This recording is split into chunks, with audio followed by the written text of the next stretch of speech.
नजर डालते हैं आज के विस्तारित समाचारों पर। कछार पुलिस ने खुफिया सूचना के आधार पर एसटीएफ के सहयोग से कछार जिले के कृष्णपुर क्षेत्र से लगभग 900 ग्राम हेरोइन जब्त किया है।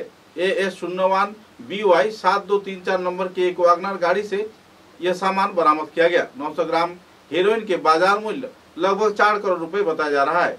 अतिरिक्त पुलिस सुपर सुब्रत सेन ने इस कार्रवाई को अंजाम दिया और खुफिया सूचना के आधार पर इस वाहन को रोककर तलाशी किए जाने पर इससे बड़े पैमाने पर हेरोइन जब्त किए गए। इस संदर्भ में जानकारी देते हुए अतिरिक्त पुलिस सुपर सुब्रत सेन ने विस्तारित तथ्य पत्रकारों के समक्ष उजागर किए।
ড্রাগস তথা নিচাযুক্ত দ্ৰব্যৰ সেৱন তথা সৰবৰাহৰ বিৰুদ্ধে কাছাৰ পুলিচৰ যি অভিযান এই অভিযান অব্যাহত আছে। আপোনালোকে নিশ্চয় গম পাইছে যে যোৱা কিছু বছৰ ধৰি আমি ড্ৰাগছৰ বিৰুদ্ধে বিভিন্ন সময়ত আমি নিৰবিচ্ছিন্নভাৱে আমি অভিযান চলাই আহিছোঁ আৰু ইয়াত আমি সফলতা লাভ কৰিছোঁ। যোৱাকালি আমি এটা বিশেষত্বে খবৰ পাইছিলোঁ যে কিছু ড্ৰাগছ পাচাৰকাৰী তেওঁলোকে বুজন সংখ্যক ড্ৰাগছ আমাৰ কাছাৰ জিলাৰ মাজেৰে তেওঁলোকে সৰবৰাহ কৰিবলৈ তেওঁলোকে চেষ্টা চলাই আহিছিল আৰু ইয়াৰ বিৰুদ্ধে এটি অভিযান চলোৱা হৈছিল আৰু এই অভিযানটোত যৌথভাৱে আমাৰ STF টিম আৰু কাছাৰ পুলিচে এই অভিযান চলাইছিল যৌথভাৱে আৰু এই অভিযানৰ নেতৃত্ব দিছিলে স্বয়ং আমাৰ কাছাৰ জিলাৰ আৰক্ষী অধীক্ষক নোমল মহতো মহোদয়। আৰু এই অভিযান কালত আজি পুৱতি নিশা এখন